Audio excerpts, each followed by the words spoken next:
We finished 42, 43, 44 last week.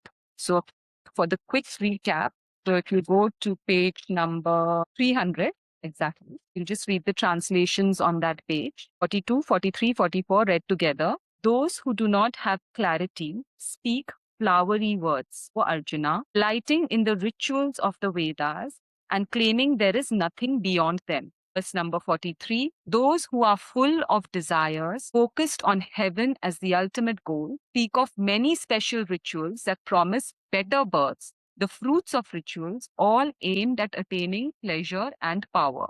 Verse number 44, those attached to pleasure and power, with their minds carried away by these flowery words, lack the focused understanding, mental stability necessary for spiritual growth.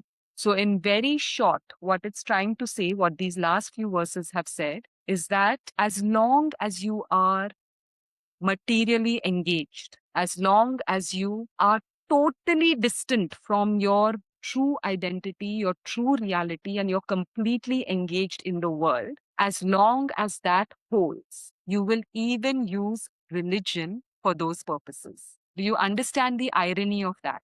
So you're using religion, you're using this knowledge, you're using all beautiful things that are out there in our shastras that are meant to bring us back to our true identity. We are using all of that to get deeper and deeper into samsara. Are you able to see the split in that properly? So that is something that we need to understand. Now, Rohitji asked a very interesting question last time, but then why are all these rituals there also? See, this comes up in chapter 3 very nicely. It depends on where we are in our evolution. We are either outbound into the world. Okay, let me go back a bit. If we take for granted that what Buddha's teaching says, that when he was about to self-realize, just the moment of self-realization, he saw many births, but he could clearly see 543 births before this one. Now, before that, whatever he saw, 543 births included everything. From amoeba to animals to everything. He was king, he was robber, he was all of it. Until that particular birth where he said, I'm going to sit under the Bodhi tree and realize the self. If we take that as the truth for now, that yes, Shankara also says this, it takes millions of births to even come into the human body. Forget Buddhism. Okay. Even when we come into the human body, the Gita will expound it further. It will take many births more from our first human birth for us to develop our buddhi properly, to understand that this is not the way, this is the way, not towards the world, back from the world. So if you take all of this into consideration, we have to understand in our evolution right now, we don't know where we are. But the beauty of it is we will know when we study the Bhagavad Gita. Each chapter is so wonderfully dissecting our nature for us. So we will understand that completely where we are in our evolution by the time we finish the Gita. We honor where we are. We may well be in our outward journey. We may be towards the world, but we use the Gita to use all these ritualistic practices nicely to fulfill our desires. The first thing we can do, suppose like this question comes up all the time, should I not pray to God then for what I want? If you're studying the Gita, if you're doing the Bhagavad Gita, suppose if you're doing Sri Vidya Upasana, suppose if you're doing any ritualistic practices, havans, this, that, whatever, you use all those, you do that. Because yes, you want your desires to be fulfilled. That's where you are in your evolution. But we can still use the Gita how? By putting in the first tenet, which we're going to study next class, leave the result. You have a wish, you put in your best, you go and do your havan, you go and do your Sri Vidya Upasana, you go and do whatever you want to do, forget about the result. You understand? So all of this is in place. It is given to us. It is given to us for the fulfillment of our desire, and it is also given to us to come closer to ourselves. Krishna honors all the stages of where we are. He keeps putting to us the highest state because this I've really had to meditate upon. If you've come to the Bhagavad Gita today as seriously as you have, even if you might not believe it, think it, feel it, rest assured, your outbound journey has been for a long time. You've gone through that entire process. Let me try this, let me try that, let me do this, through lifetimes. And you have gone through that process of neti. loss is taking me further from myself, fulfillment is taking me further from myself. If you have taken the Bhagavad Gita in your hand or any Shastra with that thing that, you know what, there's nothing out there in the world, I have to come back to myself, then these verses, as emphatically and as brutally as they're put across to us, these people are not even fit for realization, will start making sense. So we don't get disheartened. Now, if you're still using ritualistic practices, I still pray. I have a full 1 hour prayer ritual in the morning. I have a full 45 minutes prayer ritual in the afternoon. And throughout the day, there are various things that I do. Let's learn to drop that. Let it happen my way. This is my wish. I am going to express my wish. I'm putting in all the effort to do it. But let thy will prevail. So that we have to try and attune to. Now, if you go to page number 305, there's a nice, very nice, in a diagram form, there's a very nice summary of what these three verses are condemning in the Bhagavad Gita. Okay? What are they condemning? Krishna is not condemning rituals and all that. All those rituals are in place for us, but we have to do those rituals properly. And then this will be answered nice in a greater way in the next verse. So if you look at that, what is Krishna critiquing? Look at those four things. First of all, flowery words of the unwise. The way I have studied it, taught it for years, is please do not get caught up in just the listening, Shravanam. The Bhagavad Gita, any other scripture is beautiful to listen to. And whether we understand or not, just even attending a class gives us great calm for the moment. But it is not about reading the Bhagavad Gita from front to back to front. Please, we have to move on. So don't get caught up in the words. Go into the kernel of what is being said and take that. That is number one. Second thing is ritualistic practices for material gains. As of now, what are we doing? Like I just explained, all our ritualistic practice, give me. It's fine, it's great. Krishna says, those who come to me with their desires are still my devotees. It's fine to go to God with our desires, but let not that be your only goal. Don't stop over there. Next thing he says, narrow fake focus and misunderstanding of Vedic wisdom. Vedic wisdom is there for our fulfillment of desires in the right way, yes, not in our way. Because we don't understand what karmas surround our desires. We don't understand how this plays out. We don't understand all of these things. So for now, we just use Vedic wisdom as it is taught, but with that whole, because we are Gita students, with that whole approach is, yes, I want my desires to be fulfilled because they're keeping me from going back to that peace that I require to realize the self. So please fulfill these desires, but let realization of the self be my ultimate goal. Hold me there. Hold me with that intent, please. And the last one is, for such people, there is absolutely no focus on inner growth and self-realization. So when he talks in these three verses, let's put ourselves above that, okay? Let us believe that we have gone there, done that, had this, had this. Let us start believing that. Very truly, let's start believing that. And now let's say, please help me keep self-realization as the goal. Okay? With that, we go to verse number 45, which is on 307. We'll read it first. The translation, deal with the realm of the three gunas. Transcend these three gunas. Be free from dualities of life. Be ever established in sattva. Free from concerns over acquisition and preservation, and be mindful of your true self. Whoosha! He's given the entire Bhagavad Gita in one verse, packed it up. So what we have to look at this verse, we have to split it up properly. There is one declaration. First and foremost, there's a declaration, and then there are 5 instructions. Before we get into this verse, please understand, again and again we say chapter 2 is just an overview of the Bhagavad Gita. Okay, it is not the full Bhagavad Gita. It's an index chapter. So he brings in all of these different points. He brings it in, just introduces us to us, and we are meant to leave it there.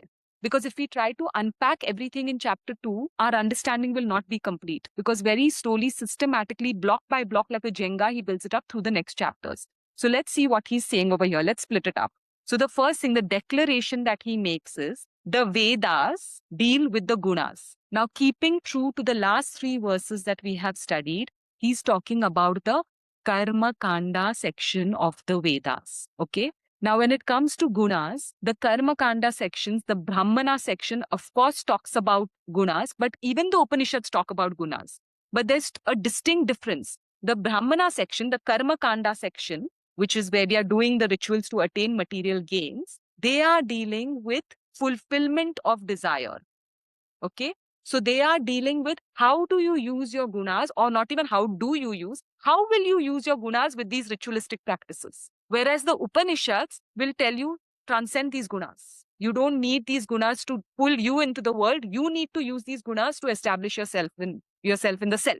So this is the distinction we have to understand. So here he's talking about not the Upanishads, he's talking about the Karma Kanda section. It's very important to understand because the next verse dismisses it all. Okay. So first thing he says is that the Brahmana section, the Karma Khanda section deals with gunas. Just on the surface, we've talked about this in chapter 1, we've talked about in chapter 2. What are the gunas? The gunas are the stuff that you are made up of. The stuff that your mind and intellect is made up of. Okay? We say you are what you eat. In Vedanta, we say you are what your gunas are. Now, essentially, there are 3 gunas. We've seen it before. Tamas, Rajas, Sattva. Please understand, everybody sitting on this panel and everybody sitting in this world is made up of all 3 gunas. We have all 3 gunas, Sattva, Rajas, and Tamas, but in different permutations and combinations. And the beauty of it is that predominantly we might be a certain guna or a combination of 2 gunas, but even during the day, we metamorph. It's amazing. And the beauty of it is that even the day itself has its own gunas. Just generally we say the morning hours before sunrise are sattvic hours. Daytime is rajasic hours. Nighttime is tamasic hours. Very important to understand this. We'll understand it greatly later on in the chapters that deal with gunas directly. But what is said over here is that these 3 gunas form each and every one of us. Nobody is free of these gunas. Let's look at the basic qualities. We're going to touch very basic levels. What is tamas? Tamas is, first and foremost, it is ignorance. Complete ignorance, complete delusion. When Arjuna collapses on the chariot floor, he is filled with ignorance. Ignorance of what? Of your true self.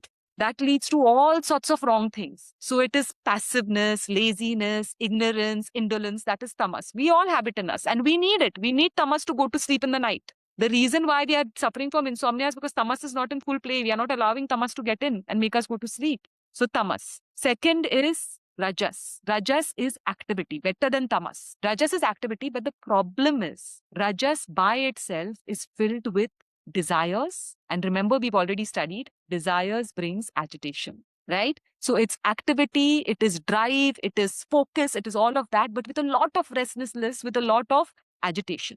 Finally, it is sattva. Sattva is the state that all human beings who have now touched the Bhagavad Gita have to very quickly aspire towards. Sattva is a state of equanimity, of poise, of objectivity, to be able to see what is there, to see just as it is there. So these are the gunas. So he said, the Vedas deal with gunas. Now coming back to what Rohitji's question was, if you look at these gunas, if you look at indolence, inactivity, laziness, drive, and sattva, objectivity, look how will we deal with the Brahmana section? How will we deal with the Karma Kanda section of the Bhagavad Gita? All these rituals are there. All these practices are there. A tamasic person would use these practices 2 ways. One is, I'm not going to do anything. I'll continue to do puja. I'll continue to do puja. I'll continue to do puja. Let God give me everything. I'm not going to put in any effort. But I will pray to my death's end and I want everything. Tamasic approach with the Karma Khanda section. A worse off, and this question, if for those of you who have been with us from chapter 1, was asked in the Q&A question chat, and I got goosebumps when I read it, was what about those rituals that are there to do bad for others? You know, the Karma Khanda section has that. Tantra that is used to destroy others. Tamasic approach. Hugely tamasic. So there's one kind of tamasic who just pray without doing, wants everything. But there's another worse kind of tamasic who is using these religious practices to wish bad for others, to destroy others. So you understand when he says Karma Khanda deals with gunas, this is what we're talking about in this verse. Second, when you go to the second thing, Rajasic. How will a Rajasic, which most of us might be, you know, how will a Rajasic person use these rituals, these practices, these prayers? give me, give me, give me. But there's a difference. There's a huge difference. We are putting in the effort. We are doing everything we are doing. We want the promotion. We are working hard. We are putting in our best and we are praying. We are using all the rituals. Please give this to me. Rajasic approach of how we will use these practices. And Sattvic is the best, what we first said. First of all, a person who's on the highest end, highest rung of the Sattvic ladder is going to only ask, give me the self. Give me the self, because that person has understood nothing in the world is going to fulfill me. But like I said, many of us are not there. So we start with using these prayers and practices. I really want this in the world. I really want this to go a certain way. But above and over that, I want the self. But I am praying for this. Is this very, very clear? So now when we look at this Karma Khanda section, when we go to the temple, when we sit before our altar, we try and think, what guna are we going with? Please try your best to bring it into the lower rungs. If you can to the higher rung, fantastic. That's what we are aiming for. I don't want anything. I just want the self, right? But if we can, just start with the same thing. First thing, that I'm not insisting here. I'm really not insisting here. I really want it from the bottom of my heart. I want it. And this will be resolved as we go 2-3 lines down this very shloka.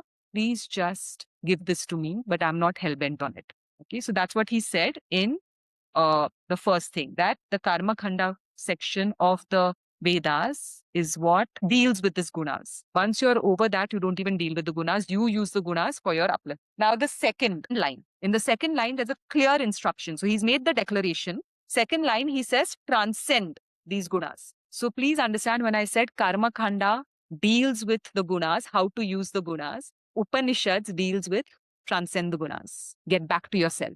We have, after each chapter, there's a chorus that we sing in which we declare Bhagavad Gita as a Upanishad. So please understand, the Bhagavad Gita is a distilled essence of the Upanishad that helps us function in this world towards self-realization. So over here, the Upanishadic instruction is coming. He said, Karma Khanda, as long as you are materially engaged, you will keep asking God, give me this, give me that, give me that. Now, the second instruction is, don't do that.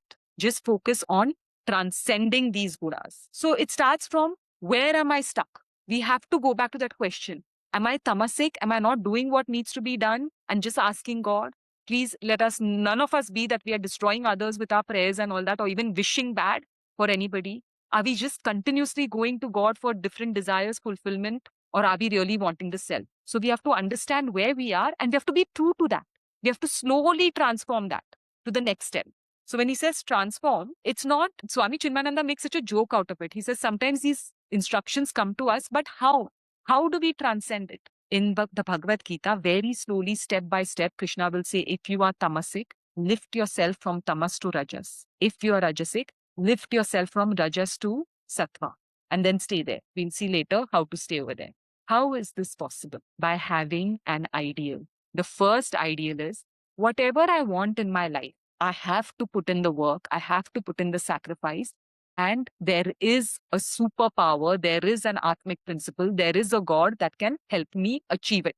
So instead of banging my head in the wall, do 47 will come, karmanya vadikaraste, I do what I need to do and I turn to God. So from tamas, we turn to God, okay? At least we are now in the Rajasic framework where we are acting, we are praying, we are doing both of that. What this verse says is, now see if you can move to sattva. I am acting because that's how I'm made to act. I am praying because I believe in that superpower. Can I just leave it there? When you sit enough and enough with this kind of an approach, rest assured that neti becomes stronger. You will start looking at your own life and say, what? I have prayed so much for this. I've worked hard so much for this. Momentary happiness it's given me. After that, I'm back to myself, searching for more.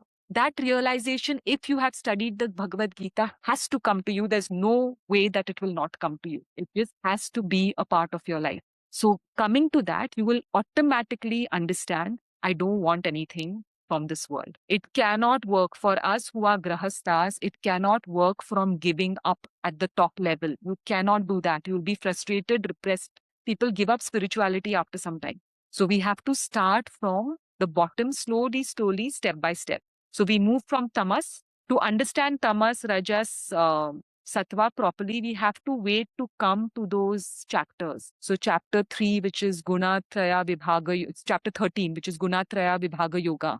He will say how Prakriti functions, how gunas function through the Prakriti. Then in chapter 16, that is a wonderful chapter. We really get a mirror for ourselves. It's called Daiva Asura Sampada Vibhaga Yoga, which means that he splits human beings into the demonic and the angelic. And then he says how the gunas function in conduct and character. And finally, in chapter 18, Moksha Sannyasa Yoga, he will split every one of our aspects of life into sattva, rajas, tamas. So we have to wait for that till the time we just go moment by moment, and we just, whatever's instructed to us in the Gita, we try and see.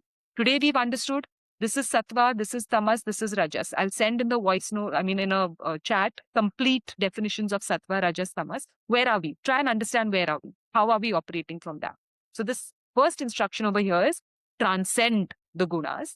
We cannot transcend them in 1 minute, say we are operating without any gunas. If we are operating without any gunas, we will not be in this world.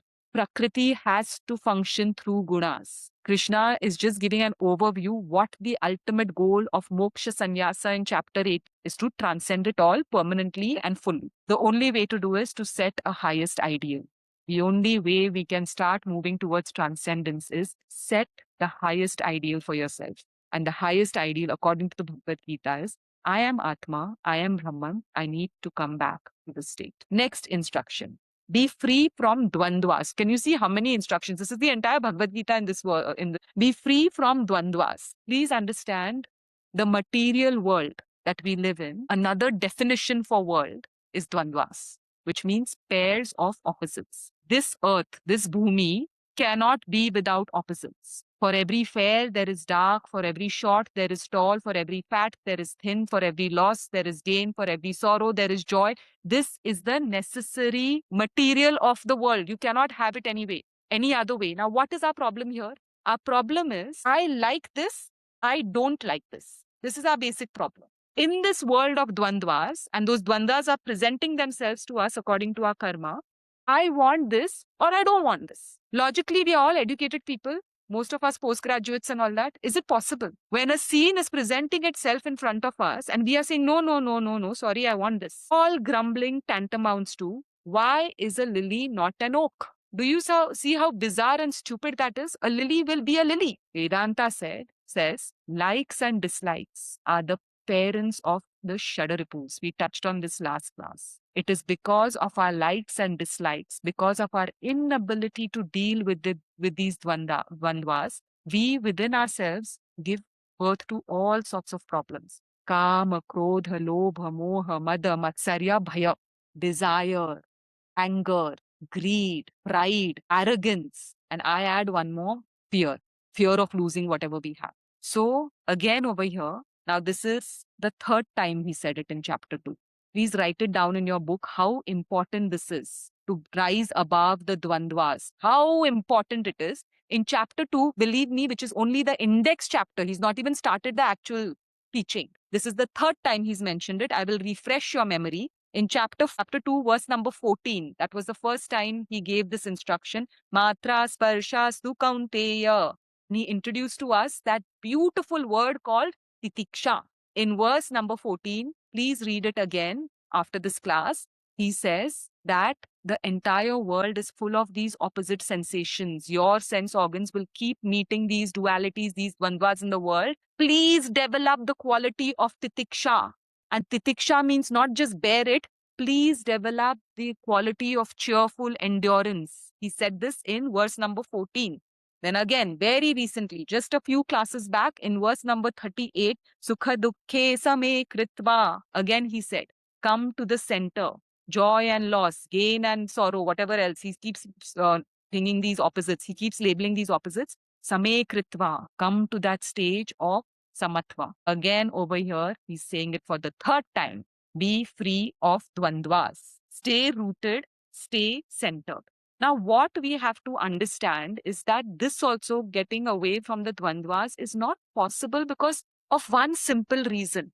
We don't know who we are. See, if you have to distill the entire human problem into one word, it is ignorance. That is the root cause of all problems that we have.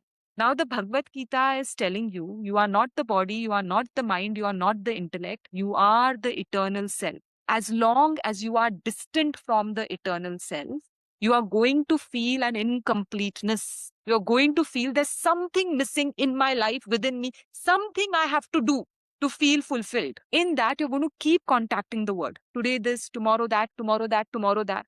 You will get it, you will sweat over it, you will use all these ritualistic practices to get it and all that. 5 minutes of peace and happiness. And again, it's the next thing. Again, it's the next thing. The Gita assures, and I can assure you, the closer and closer and closer you start coming to that identity, even just the thought of it that perhaps it's true, I'm not this body, mind, and intellect, you will stop seeking in the world as desperately as you are seeking in the world for happiness, which ironically is nowhere but within you. Schopenhauer, I think, says, it's impossible. No, it's hard to find happiness within myself, but it's impossible to find it anywhere else. This is what this verse is saying. Unless you start entertaining the suspicion that perhaps this is true, you will keep hitting against the wall. I like this. I like this. This is going to make me happy. So I'm going to chase this. I don't like this. If I run away from this, it is going to make me happy. So I will leave it. These opposites you will continue. What you resist persists. We know that for a fact. When we say that lovely quote which says, instead of removing the toxic people in your life, remove the toxicity that is within you that is attracting such people to you. Because like attracts like, it's a magnetic force. So as long as we are alien to that understanding that I am Atma, I am full, I am complete, I have gone on an outbound journey to experience the world, I've experienced whatever there has to be experienced. It is bringing nothing but sorrow. Krishna has said, this world is dukkhalayam, the womb of sorrow. He has said it is ashashvatam. It is not permanent. Yet I am banging my head to keep eking out some happiness from this. As long as we do that, we are going to be troubled by this. Please understand this very, very carefully. So one of the ways to start rising above the dvandvas is, can I just hold samatvam? Can I just hold titiksha? If something bad has come, let me suffer it in a dignified way. If something good has come, let me enjoy it in a dignified way and move on. Not get caught up in it. See what it is bringing into my life. Very important to understand that. Okay. Now, the fourth line says, be ever established in sattva. Now, when we look at the four purushats of human existence, dharma, artha, kama, moksha, right? Dharma, artha, kama, moksha. Artha and kama, you can put into those verses that we've discussed. Artha means wealth or any material gains, anything that you gain from the world. And kama is anything that you enjoy in the world. So it's all your acquisitions and it's all your enjoyment. Karma Khanda section is used for that. The Upanishadic section starts pulling you towards dharma and moksha. Upanishads don't even deal with dharma, they go straight to moksha. Bhagavad Gita is that bridge. When I say it's a distilled version of the Upanishads, it starts teaching us dharma and most beautifully Ramayana. For the newcomers especially, we are holding Ramayana classes every Friday. Please try and attend them. It is fantastic. It is absolutely fantastic because the way Ramayana deals with dharma, no other text deals with it in the world. And when I am looking at it, I'm sitting into that class as a student. And when I'm looking at all of those qualities of Rama that we are currently covering, oh my God, they will be so useful to us when we come to the Sthita Prajna section of the Bhagavad Gita, 54 to 72. So if you have the time, please join. It's Thursday night, I think, for you. Correct? It's Thursday night for people in the US, Friday morning for people in India. They will complement each other so wonderfully. So please try and join that. So how to be established in sattva? The only way to be established in sattva is to make dharma and moksha your goal. Until you make dharma and moksha your goal, it is not possible to move towards sattva. You will be grappling with these two, artha and kama, and you will be just stuck in that. So when he says, we will see how we rise also through the chapters of the Bhagavad Gita. But the first takeaway from this index chapter is to be established in sattva, we have to make dharma and moksha our goal. And then finally, he says, free from concerns of acquisition and preservation. Very, very important this is. Like I said, Swami Chinmayananda says it so beautifully. The only two things that drive us in this world is acquire something. Second thing is preserve something. Life is lost in just this. And now I'll ask you all the question. Why are we acquiring and why are we preserving? Somebody unmute and say. Why are we doing this so desperately? What is it making us feel? Anybody can unmute and just give the answer because this is important to understand. It will bring us happiness. Security. And why are we doing this endlessly? Come on, Amisha, you have the answer. Because like you had said once, we still think that we are not gonna like die or something. We are never ending sort of thing. So we just, I don't know, Correct. because we know that we are it's only our body, and like, I don't know, you said we internally know that we are we are eternal. So are we trying to just continue to preserve ourselves? So that part is right. Internally, we know we are eternal, but we have gone away from that knowing. And we feel that now this is what is going to make us feel eternal. A life insurance, a legacy, that whole thing of Indians wanting sons over girls. My legacy will go on. Bizarre. When you start studying the Bhagavad Gita, you're going to pick up and question all of these things. You are going to go on nonetheless, right? So very important to understand that until you keep feeling that this is where you are going to feel complete through acquisition, through preservation, you are going to be in this whirlwind of samsara no matter what you do. It's the central portion, right in the middle of the Bhagavad Gita. This verse comes right in the center, chapter 9, verse 22. What does Krishna say over here? Just focus on me, not the Murti Krishna. No. If you want to do that, if you belong to the Dvaita philosophy, fine. But we are teaching the Advaita philosophy through this particular class, which means you are the self. So wherever Krishna says me, it's not Mr. Krishna, it is Atma. What is Krishna saying in this verse? Just focus on the fact, as Amisha so beautifully said, I am the Atma. I am that eternal, never-ending entity. Focus on that, move towards that, established in Sattva, move towards that. As long as you're doing that, whatever needs to be acquired, exactly these two words in that verse, Yogakshemam, whatever needs to be acquired in this world and whatever needs to be preserved in this world, I will take care of it. Not only take care of it, I will carry it to you. And from my own personal experience, I can stand on the top of Mount Everest and scream this. It is amazing how things are brought into your life. You're not even looking for it. There's a caveat though. What needs to be acquired, what needs to be protected. Please understand this caveat. Now, as Gita students, you all will understand this. We are here because of our prarabdha karma. Whoever has done the Karma Demystified series has to understand it. For those who haven't, there's a whole playlist. We will send it again. We have to understand that out of that entire Sanchita, one small portion of prarabdha has come out in this world to experience. Life is also cheering us on, please get back to self. God is also cheering us, please get back to self. So in that prarabdha, whatever needs, that includes our desires, our deepest soul desires, whatever we need will be given to us if we are walking dharma focused on moksha. Whatever in our life needs to be preserved, it will be preserved for us. Did I tell you that anecdote of that person going, a very great devotee of a saint lost their only child. And he went in tears, completely sorrowful. And he sat over there in front of that saint. And the saint, like everybody was comforting him. And he told the saint, he said that one last thing was there between me and you. He was completely devoted to the Guru. Even that has gone. I'm free now to pursue the self. So that amount of trust we have to understand. Very hard to understand that what we've lost is also good, actually moving us towards that. So what this particular says, free from concerns of acquisition and preservation, requires all of those things that we've just discussed. And at the top of the list is infinite understanding of what is being said. Infinite understanding of the Karma Demystified series. Infinite understanding of the fact that you are Atma.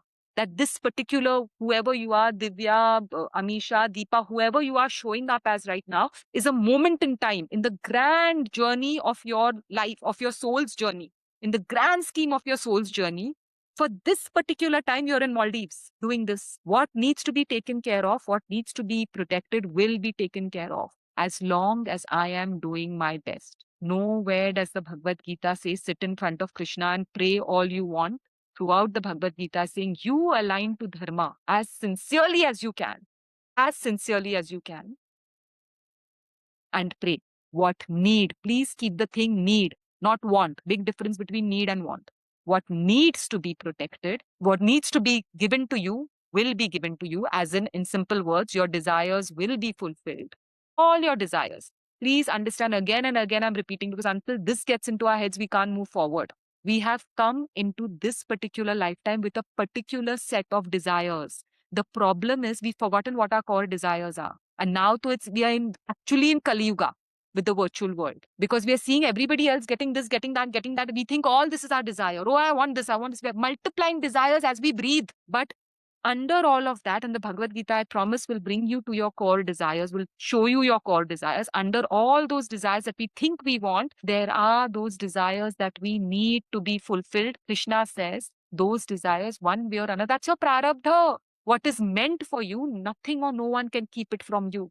And what is not meant for you, nothing or no one can give it to you. You bring heaven down for that. So your prarabdha will be fulfilled. That includes your ardent desires. And in that fulfilling through this life, whatever needs to hold you in one place will hold you. It will be protected. But if you are alien to this eternity, this eternal self, to Krishna within us, we will keep banging our heads in all ways that are not aligned to dharma, to fulfill what we want and to protect what we want. And we are not only not going to get anything, but we're going to go further and further from ourselves. We're going to accrue more and more karma, and it's going to be pointless. Is this very clear, this understanding? And the final thing he says over here, after he says acquisition and preservation, I'll rise above it. He says, Atmavan. He sums it up by saying, the only way to do any of it, to do what? What has he said? Transcend the gunas. Be free from dualities. Be free from concerns of acquisition and preservation. How are we going to be able to do it? By becoming Atmavan. Atmavan over here does not mean self-realized. This is a practice verse given to us to practice. It's not talking about like how Sthita Prajna, he will explain how the self-evolved person is. Here he's telling us what to do to become, verse 44 onwards, right? So Atmavan over here means be established in that knowing, in that understanding, you are the eternal self. Establishment is still far away. We start suspecting it more. Right now we are convinced I am the body has to be kept safe. I am the mind, all my emotions have to be catered to. I am the intellect, my way or the highway. We are convinced of this. This is my world, this is it. This is forever and ever and ever. Now we start suspecting and we start pouring in more manure and fertilizer and water into that thought which the Bhagavad Gita has given us. You are none of this. You are the eternal self. You are the Atma. So to become Atmabha is to sit in that understanding slowly and slowly, steadily and steadily every single day. I am Atma. That is my true identity. I have a body. I have a mind. I have an intellect. I will use all three of them with the gunas that are embodied in them. I will use religious practices to get back to my true identity. So we'll stop here and I'll hand it over to Rajesh ji to give any of his comments. And Thank you, Avanti. This is again one of the beautiful shlokas of the Bhagavad Gita. So Krishna started introducing Karma Yoga. For a few shlokas, he was trying to make us understand the benefits of practicing Karma Yoga. So far, we haven't really touched the Karma Yoga. So it started by saying that I explained to you what is that final destination, ultimate destination, which is knowing who you are, what you are. That is known as the self-realization or the Jivan Mukti, etc. But we are far away removed from that. So how can I get to that state? So that's why so far I talked to you about the what, and now I'm going to talk to you about the how. You see. So this is how he's introduced. And then he introduced the benefits of Karma Yoga. Usually what happens with the other practices, Karma Yoga do not have it. Even if you practice a little bit, that much benefit you get it. It's not a binary. Either you get it or you're going to lose it. And then he just like burst a like a misconception. A lot of people think spirituality as just blindly doing rituals. And Krishna just pointed out the fact that, yes, you might be praying to God, you might be doing a lot of rituals, but what exactly is your real goal there? Bhoga and Aishwarya. So at that point of time, like a lot of people were studying Veda, practicing rituals. So, and Krishna said, yes, that is useful, but that will not take you to the ultimate destination. So blind karma is not going to take you to moksha. Yes, prayer is good. It will have its own benefit, but it will not help you to move up spiritually. Don't think that just by being religious, you're advancing spiritually. That is kind of a religious materialism. So after saying that, he's moving into the next topic. The beauty of the Gita is how systematically it unfolds from topic to topic. There is no other book. If you go to Upanishads, like one topic, then it will just go to the another topic. You won't even see that connection. Here you see a beautiful, beautiful flow. So then he introduces this topic. See, the Vedas, Traigunya Vishaya Veda. When he talk about the Vedas here, he's meaning the karma kandas of the Veda. Karma kanda means if you do this ritual, you will get. If you do putra kameshti, you will get putra. If you do the other ritual, you will get money. If you do this, you will get rain. So those were the understanding at that point of time. So the rituals are going to talk about the benefits or the sense objects, which could be sattva, rajas, or tamas. It could be tamasic wishes. It could be rajasic wishes. It could be sattvic wishes. But your goal is not to stick to this, because you need to have artha and kama. Put artha and kama as your ultimate goal, you will not move. You will stay with artha and kama. So he said, Traigunya Vishaya Veda, what should be your goal? He said, Nistraigunyo Bhavarjuna. That doesn't mean that you should give out all the gunas. Absolutely not. No one can live in this world without gunas. Nistraigunyo means you have to go beyond the gunas. You have to transcend the gunas. How? Developing an attitude of the mind. What is that attitude? Nirdundu. Nirdundu means usually when something goes good, we are elated. When something goes down, we are going down. The stability of the mind is not there. The mind is not stable. The mind is not calm. It is always tossed up and down. And one of the benefit of the Karma Yoga is what? Giving that stability of the mind. Samatvam Yoga Uchyate. You will see that in Shloka 48. The first definition of yoga, which is given in the 48th Shloka of this chapter. Samatvam Yoga Uchyate. So these sense objects, there is nothing wrong in pursuing sense objects. But if you are addicted by your raga dveshas, likes and dislikes, there is nothing wrong in having raga dvesha. As long as we live, we have to have some likes and dislikes. That is okay. But if you're completely controlled by your likes and dislikes, that is a problem.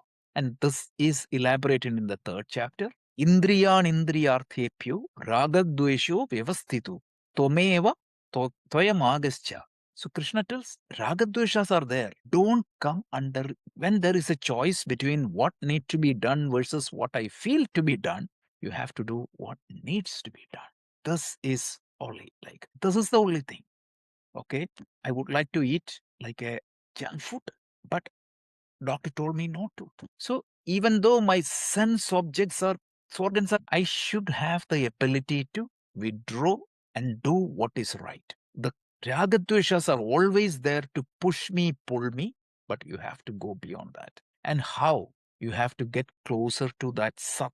Sat means here not the sattva, like the atma. When you get closer to that atma, when you are established in that atma, you will have many. You will whatever you do is dharma. It is not driven by ragadveshas. Nirdvando nitya satyastu niriyoga kshema atmavan. Niriyoga, yoga and shema, acquisition and preservation. Go beyond that. So you need to acquire and you need to preserve, you need to invest. All that is true. But that is not the end goal of your life. Remember last week we talked about the interim goal versus that larger goal of your life. Elevate your goal to the highest and the other things will automatically happen. How? How can you elevate your goal? Nitya sattvastu. Always stay closer to Atma, not the body and mind. And Atmavan, establishing that your true identity. That's it. So this is the beautiful shloka. Traigunya Vishaya Veda, Nistraigunya Bhavarjuna, Nirdunto Nitya sattvastu, Niryogatshema Atmavan. And now in the next shloka, he's going to talk about why. How can it be? Because like if you are self-realized, if you are in Atma, don't they crave for that small objects? Krishna gives a beautiful example. No, when you have the whole happiness in the world, you won't crave that little bit of happiness. That's the example given in the next shloka. So with that, we can close here. We can take any questions or comments. Rajeshi, I have a question. I understand, like, like, okay, when we pray to God, like, or do rituals, don't ask for materialistic things, but ask for to know that you are the self. But in the first place, we're saying, like, we're praying to God, to Krishna, but that's us, right? In a sense, we are the, like, we are trying to understand that we are the nothing but this like the ultimate self, right? So then what's all these? I mean, I understand the rituals making you focus. Part of the rituals will be making you, like, instead of your thoughts going here and there, you are now, I mean, you're focusing on something, and then because you are doing like all these rituals, maybe your emotions are positive. All of that I understand, but like, how is, like, asking something, even if it is like sattva kind of ask, but how's, like, I don't There's get nothing that. wrong. Like, There is nothing wrong. but what is it? There's no logic, right? Like, in the sense, like, There is, yeah. No, I think it is confusing, right? So the thing is that what you're asking is an should I not ask for something? Definitely you have to ask. There is nothing wrong in that. See, that's why I was quoting the chapter 7 also the other day. Artho jijnasu artharthi jnani. All, and then Krishna tells all these devotees are dear to me. So there is nothing wrong in asking. So, what is wrong here is, like, suppose, remember in the previous shloka, there is a one phrase in that shloka that is going to make it very clear. Thin vadinaha. Those people who are blindly following this religious materialism, they don't see any other value in spirituality or religion. Remember that word, na anyat arthi iti vadinaha. They pray only when there is a trouble. They pray only then there is a need. That is what they say. And Krishna say that will not make them progress. And let's say that if they want only that, the God will give that. That's it. Swami Chinmayananda used to give a beautiful example. There was a very billionaire, meaning a billionaire was there, and he has a small son. And one day, the son wants to become like he wanted to be just like taking care of a horse or a driver. He wanted to become a driver. What did he do? He brought him a toy car. But the dad knows that that should not be the ultimate destination. But if that is the small wishes, the God is going to give us that wish. There is no doubt about it. What Krishna is saying is that it is going to keep you only in the world of this artha and kama, samsara. Like, okay, you pray, you got this. What next? Tomorrow you will have another problem.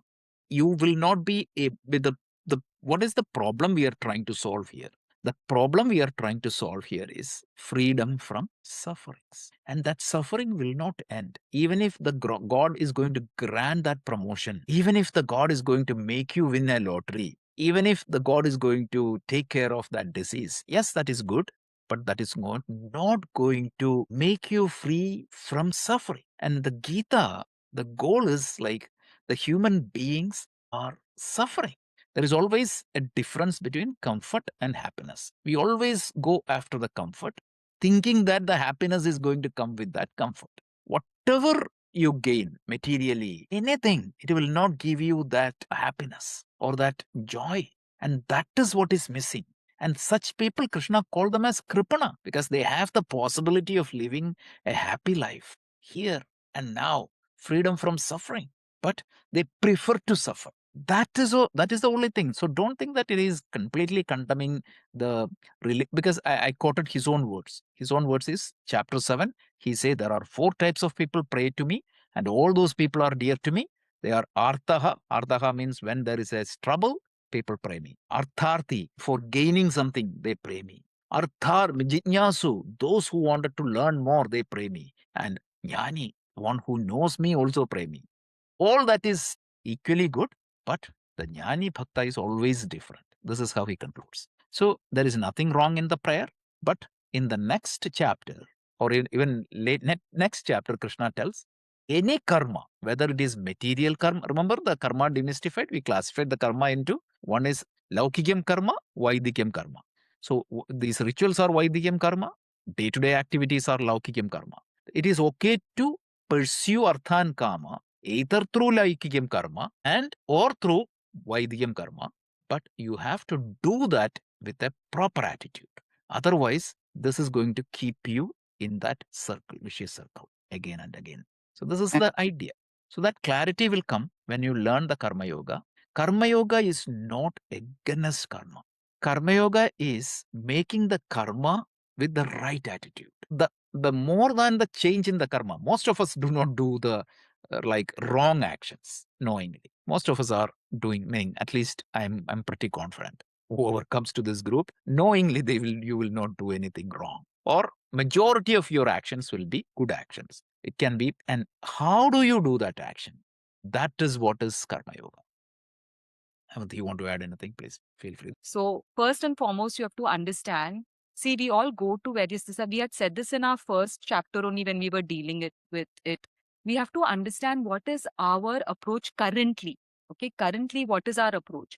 Do we belong? It comes down so basic to philosophies. Do we belong to the Dvaita philosophy, where we believe there is a God outside and we have to propitiate that God to get all the answers? Or are we of the Vishishta Advaita philosophy, where we think that we are part of God, yet God is all powerful? Okay. Or we belong to the Advaita thinking that I am God. Aham Brahmasmi Tattvam Asi. Not I am God, because we have lots of Vikshepa and Mala and all that on top of us. Same thing that is there within that which spins the galaxies is within me. It's throbbing within me. So essentially, God is within me. That is, so you have to decide where you are. Now, from what I have understood of your question is that I feel right now, I belong to the Advaita Vedanta philosophy, where I'm trying to suspect, and reasonably so, not just because you're telling me so, I am feeling that, yes, this is my philosophy, that actually the same God exists in everything and everyone. So then now, what is the point of me doing ritualistic practices outside? Because if I belong to this philosophy, if I'm sitting in front of my altar, I love doing puja, I should be doing this. Om Amishaya Namaha, Om Amishaya Namaha. This is what's your question. This is how I understood. What is Yes, yes. So the thing is that until we become Atmavan, until we become fully established in the self, these ritualistic practices you should keep without saying that I'm giving it to an outward murti. You could keep saying, I'm doing this to invoke and to arouse that Atma within me. And this I can tell you, you will reach that stage very soon. So initially, if you come to my house house is a museum, it's an ashram. Every god 6 feet tall is in my house right now. Okay, so I began with that God, God, God, God, God. But eventually, when you understand this and you go deeper and deeper and deeper and deeper, every mantra that you are chanting, what are gods? They are possessing different qualities. What is Bhagavad Gita saying? You are that God.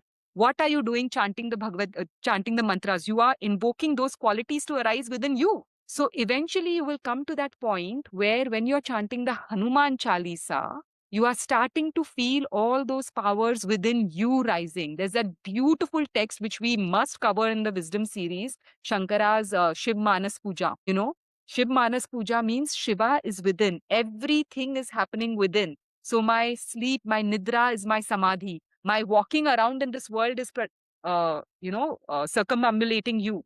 So all of that becomes an inward practice. It happens slowly and steadily. So right now, when you're doing your puja outward, the best is to take up what do you call a ashtotra, where they're just names of gods or gurus especially.